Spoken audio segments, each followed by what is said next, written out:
அது மாதிரி உலகத்துல கவுண்ட் பண்ணினா கவுண்ட் பண்ணி தான், அதுக்கு மேல வேற இது கிடையாது. எனக்கு கல்யாணம் 89ல் கல்யாண பத்திரிக்கைக்கு வீட்டுக்கு போயிருக்கேன். ஹாலில் உட்காந்து வா ராம்தாஸ் அப்படின்னாரு. உட்காந்து பக்கத்துல ஒரு நாய் உட்காந்துது. இன்னைக்கும் சிரிப்பு வருது. இதுக்கு என்னங்க பேர்? என்ன அதுக்கு என்ன பேர்? நாய் தான்.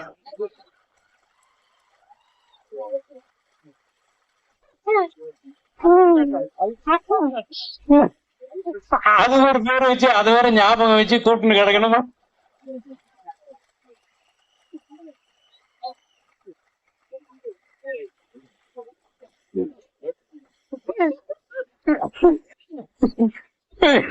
இது என் ஒய்ஃப் கிட்ட கல்யாணம் ஆனும்போது ரிசப்ஷனுக்கு வந்தாரு.